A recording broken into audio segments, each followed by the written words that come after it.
சிறகடிக்க ஆசை இன்றைய எபிசோடு இன்றைக்கி நைட் நடக்க போகிறது காலையிலேயே பார்க்கலாம் வாங்க. நீங்கள்லாம் என் சேனலுக்கு கொஞ்சம் ஆதரவு கொடுத்து லைக்ஸை போட்டு அந்த பெல்லை தட்டி விட்டிங்கன்னா நானும் ஓரளவுக்கு நல்லா பேச கற்றுக்குவேன். நீங்கள் யாருமே பார்க்க மாட்டேங்கன்னு மனசு ஃபீலிங்காக இருக்குது. கொஞ்சம் லைக்ஸை போடுங்க. இன்றைக்கி விஜயா இருந்துக்கிட்டு ஆனால் விஜயாவுக்கு மீனாவும் முத்து முன்னேறதை பிடிக்கிறவே மாட்டேங்குது. அந்த மாதிரி தான் இன்றைக்கி போயிட்டுருக்கு. மீனாவுக்கு பெரிய ஆர்டர் கிடச்சிருக்கு. அதை அண்ணாமலை பாராட்டிகிட்ருக்காரு. அண்ணாமலை வந்துட்டு மீனாவை பார்த்து, மீனா உனக்கு நல்ல மனசு இருக்குது, நீ உழைக்கிற இதில் நல்லா இருக்க, அதனால் உனக்கு நல்லதாக இதான் நடக்கும் அப்படின்னு சொன்னோடனே மீனா நன்றிங்க மாமான்னு சொல்கிறான். நீ யாருக்கு எந்த ஒரு துரோகம் பண்ண மாட்டேன், யாரையும் கெடுக்க மாட்டேன், உன் தொழிலில் நீ நல்லா நேர்மையாக இருக்கிற வரைக்கும் நீ நல்லா முன்னேறிட்டு தான் இருப்ப அப்படின்னு சொல்லி சொன்னானே. ஸ்ருதி வந்துட்டு வெல்டன் அங்கிள் நல்லா தேங்க்யூ அப்படின்னு சொல்லிட்டு நல்லா ஸ்ருதியும் பாராட்டுறான். விஜயா இருந்துட்டு இன்னும் ஆர்டரவே எடுத்து முடிக்கல, இப்போ தானே கிடச்சிருக்கு, இன்னும் முழுசாவே முடிக்கல, அதுக்குள்ளே வேற பாராட்டா அப்படின்னு விஜயா நக்கலாக பேசுகிறான். விஜயா பேசுகிறப்ப பார்த்துட்டு முத்து இருந்துக்கிட்டு, ஏன் போன மாதிரி பண்ணலான்ட்டு பார்க்குறீங்களா மீனா? போன மாதிரி கை இழுத்துக்கிச்சு வாய் இழுத்துக்கிச்சு கோணிக்குச்சுன்ட்டு எதை சொன்னாலும் நீ கேட்காத, உன் வேலையில் நீ கரெக்டாக இரு, நீ உன் வேலையை பார்த்துட்டு நீ ஆர்டரை போய் எடுத்து டெக்கரேஷன் நல்லா முடிச்சு கொடு அப்படின்னு சொல்லி முத்து சொல்கிறாரு. ரோஹிணி வந்துட்டு, மீனா பெரிய பெரிய ஆர்டர்வெல்லாம் கிடைக்க மாட்டேருக்குது, பரவாயில்லையே ஸ்ருதி, உங்களை விட அவங்க முன்னேறி போயிடுவாங்களாட்டிருக்குது அப்படின்னு சொல்லி ரோஹிணி ஸ்ருதி கிட்ட சொல்கிறான். ஸ்ருதி இருந்துக்கிட்டு, பரவாயில்ல அவங்க முன்னேறிட்டு போகட்டும், மீனா எனக்கு எத்தனையோ நல்லா செஞ்சுருக்காங்க, அவங்க நான் முன்னேற்றத்தில் இருக்குன்னு தான் எனக்கு அது பொறாமே படமாட்டேன் அப்படிங்கிற மாதிரி ஸ்ருதி பேசினோனைய முத்து சிரிச்சுக்கிட்டு, நீங்கள் கொளுத்தி போட்ட புஷ்பானா புஷ்ஷுன்னு போயிடுச்சா அப்படின்னு சிரிக்குங்காட்டி ரோஹிணி கோச்சிட்டு உள்ளே போயிடுறாங்க. விஜயா வீட்டுக்குள்ளே போய் யோசிச்சுக்கிட்டு உட்காந்துருக்கான்.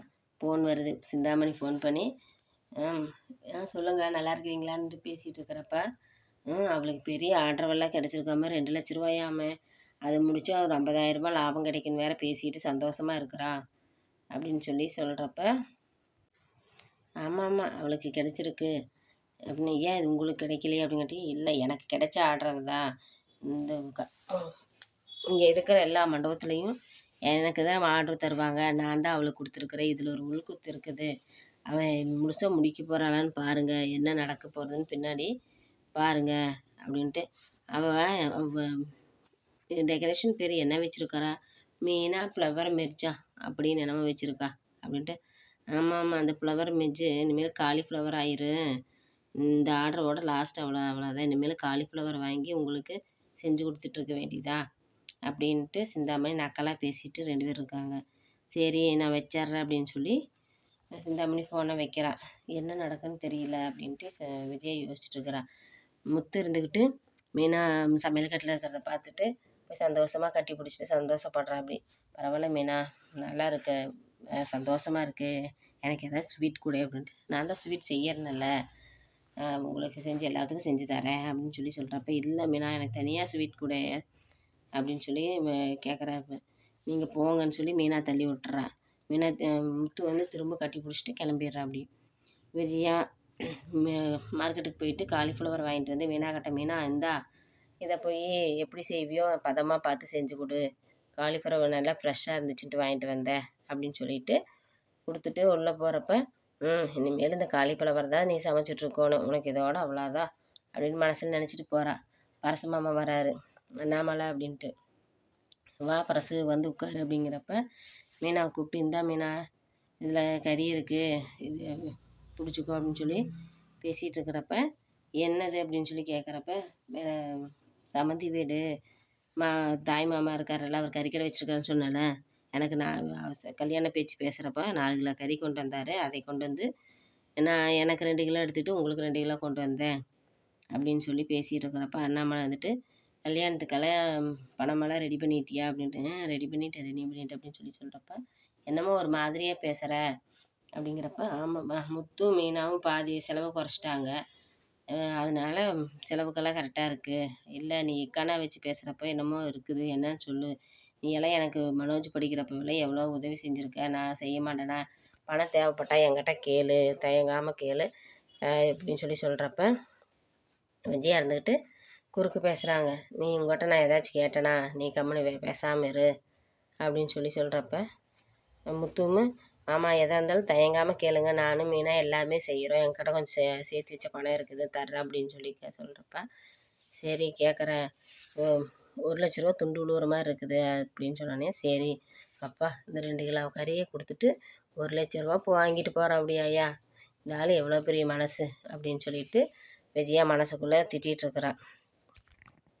நீ எந்த ஒரு உதவியும் கேட்குறதுக்கு கஷ்டப்படாத, நீங்களாம் எனக்கு எவ்வளோ உதவி பண்ணியிருக்க, நான் கண்டிப்பாக நான் செய்வேன், என்னால் 1,00,000 கொடுக்க முடியாட்டியும் பாதி இருக்குது நான் தர்றேன், அதான் மீனா முத்து எல்லாம் தரங்கிறாங்கள, எல்லாம் பார்த்து ரெடி பண்ணி தரேன், நீ சந்தோஷமாக கல்யாண வேலையை பாரு அப்படின்னு சொல்லி அண்ணாமலை சொல்கிறாங்க.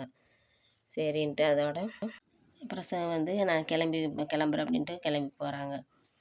முத்து ஃப்ரெண்ட்ஸ் எல்லாம் ஸ்டாண்டில் நின்று பேசிகிட்டு இருக்கிறப்ப ஒரு பல்க் சவாரி இருக்குது, முத்து வந்தால் முத்துக்கு கொடுக்கலாம், அவன் வந்து இங்கிலீஷ் பேசுவான் அப்படின்னு சொல்லி, இங்கிலீஷ் பேசுவானா அப்படின்னு சொல்லி இப்போ ஃப்ரெண்டெல்லாம் கேட்குறப்ப ஆமாம் அவனுக்கு இங்கிலீஷெல்லாம் பேச தெரியும் அப்படின்னு சொல்லி பேசிட்டு இருக்கிறப்ப முத்து வருவா, அப்படி முத்து வந்துட்டா அப்படின்ட்டு, முத்து இங்கே வா, ஒரு பெரிய சவாரி ஃபாரின் சவாரி வந்திருக்குது, நம்ம தமிழ்நாடு கோயிலெல்லாம் சுற்றி பார்க்குறேன்னு சொல்லி சொல்கிறாங்க, நீ தான் இங்கிலீஷ் பேசுவியே அதனால் நீ போ அப்படின்னு சொல்லி சொல்கிறப்ப ஏன் நீ போகலாமல்ல அப்படின்னு, ஆனால் எனக்கு தமிழை தவிர வேறு எதுவும் தெரியாது, நீ தான் எல்லா மொழியும் பேசுவியே, நீ இங்கிலீஷ் எல்லாம் பேச தெரியுமில்ல, அதனால் நீ போ, இதான் இரு ஃபோன் பண்ணி தரேன்னு சொல்லி ஃபோன் பண்ணி கொடுத்து பேசுகிறப்ப மீனா வரான். இவர் முத்து இருந்துட்டு நான் 2-3 இங்கிலீஷை வச்சு பேசி நல்லா இதை சவாரியே பிடிக்கிறாரு. பிடிச்சி பேசுகிறப்ப அதை நின்று பார்த்துக்கிட்டே மீனா இருக்கா.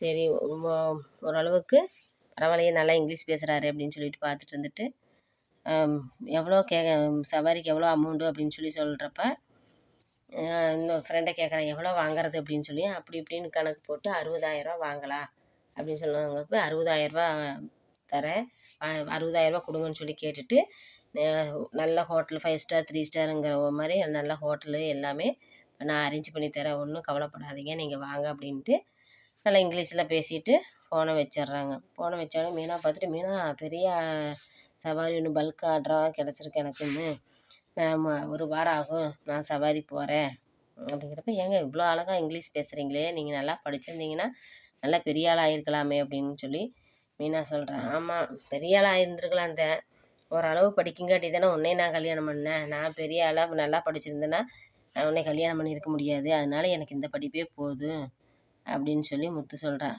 ஏன் அதை அப்படி நினைக்கிறீங்க, நீங்களும் நல்லா படிச்சிருந்து நானும் நல்லா படிச்சிருந்து 2 பேரும் ஒரே கம்பெனியில் வேலை பார்த்து லவ் பண்ணி கல்யாணம் பண்ணியிருந்துருக்கலாமே அப்படின்னு சொல்லி கேட்குறப்ப இவங்க 2 பேர் பேசிகிட்டு இருக்கிறத பார்த்தா சரி ஃப்ரெண்ட்ஸ் எல்லாம் சரி ரொமான்ஸாக இருக்குன்ட்டு கிளம்பி போயிடுறாங்க. போனானே ஆமாம் மீனா நீயும் சொல்கிறது நல்லது தான் அப்படின்ட்டு 2 பேரும் காரில் செஞ்சுட்டு சரி வா நீ பணம் கேட்டியில் வா, பக்கத்தில் தான் ஏடிஎம்மு, அங்கே போய் உனக்கு பணம் எடுத்து தரேன் அப்படியே வண்டியிலே போகலான்னு சொல்லி போகிறாங்க. அண்ணாமலை உட்காந்துருக்காரு, விஜயா டீ போட்டு வந்து கொடுக்குறா, எங்க இதெல்லாம் நல்லா இருக்குது அப்படின்ட்டு, ஆமாம் ஆமாம் ஓரளவுக்கு நல்லா தான் இருக்குது, மீனா டீ போடுறத விட முன்னாடி கொஞ்சம் கம்மியாக தான் இருக்குது அப்படின்னு சொல்லி சொல்கிறப்ப நான் அதை பற்றி கேட்கல, அவர் பரசு வந்து கேட்டானே 1,00,000 நீங்கள் தூக்கி தரங்கிறீங்களே இது நல்லா இருக்கா, அவரும் உங்களையாட்ட ரயில்வேலேருந்து ரிட்டையர்மெண்ட் ஆகிறது தானே, அவருக்கும் பணமெல்லாம் வந்திருக்குமல்ல, நீங்கள் ஏன் உதவுறீங்க அப்படின்னு சொல்லி விஜயா கேட்குறா. அண்ணாமலை இருந்துக்கிட்டு நீ உனக்கு தெரியுமா இது மனோஜ் படிக்கிறதுக்கு காலேஜில் ஃபீஸ் கட்டாமல் வெளியே அனுப்பிச்சிட்டாங்கன்னு சொல்லிட்டு வந்து கேட்குறப்போ உன் நகையை எடுத்துகிட்டு நான் அடகு கடைக்கு போனப்போ பரசு தான் இருந்துக்கிட்டு அதெல்லாம் வைக்க வேணாம் நான் பணம் தரேன் அப்படின்னு சொல்லிட்டு பணம் கொடுத்து இப்போ ஃபீஸ் கட்ட வச்சார், அதை இது நாள் வரைக்கும் அவர் கேட்கவே இல்லை, நானாக தான் கொண்டு திருப்பி கொடுத்தேன், நானும் கொடுக்கலினாலும் அவர் திரும்ப கேட்டிருக்க மாட்டேன், அப்படியேப்பட்ட ஃப்ரெண்டுக்கு நான் உதவுறதில் எந்த ஒரு இதுவும் பார்க்க மாட்டேன், நீ இதை பற்றி பேசாத அப்படின்னு சொல்லிட்டு அண்ணாமலை சொல்லிகிட்டு இருக்கிறப்ப முத்து வந்து அப்பா நான் நினச்சேன்ப்பா இது எப்படி இருந்தாலும் வெடிக்கும்னு நினச்சேன், வெடிச்சிருச்சா அப்படின்னு சொல்லி கேட்டு உட்காருவா. அப்படி உட்காந்தானே 7 நாள் சவாரி கிடச்சிருக்குப்பா ஃபாரின் சவாரி அப்படின்ட்டு, ஃபாரின்கா என்ன காரில் ஃபாரின் போகிறியா அப்படின்னு சொல்லி விஜயா நக்கலாக பேசுகிறப்பா அம்மா எனக்கு சிரிப்பு வரல அப்படின்ட்டு முத்து சொல்கிறா. அப்படி ஏன்னா 7 நாளைக்கு எப்படா ஓட்ட போகிற, உட்காந்துக்கிட்டு 7 நாளைக்கு ஓட்டினீன்னா உடம்பு சரியில்லாமல் போயிட போகுது வேணாம் அப்படிங்கிறது மாதிரி அவன் நம்மளை பேசுவார். உட்காந்துட்டே ஓட்டாட்டி கொஞ்சம் நேரம் நின்றுட்டு ஓட சொல்லுங்கள் அப்படின்னு சொல்லி விஜயா நக்கல் அடிக்கிறான். விடுப்பா அவங்க என்னமோ பேசிட்டு போகிறாங்க அப்படின்ட்டு, இல்லைப்பா நான் பகலில் மட்டும்தான் ஓட்டுறது, நைட்லேலாம் ரெஸ்ட் எடுக்கிறது தான் ஒன்றும் பிரச்சனை. மெயினாக போய் நான் ட்ரெஸ் எல்லாம் பேக் பண்ணி எடுத்துகிட்டு வரேங்க அப்படின்னு சொல்லி போகிறப்ப, டே முத்து உனக்கு மீனா வந்ததுனால தாண்டா ராசி அப்படிங்கிறப்ப, அப்படின்ட்டு விஜய் எழுந்திரிச்சிட்டு உள்ளே போயிடுறா. நீ எதையும் நினைக்காத அப்படின்னு சொல்லி, ஆமாப்பா நீ சொன்ன மாதிரி மீனா வந்ததுலேருந்து தான் ராசின்னு சொல்லிட்டு இந்த எபிசோடு இதோட முடியுதுங்க.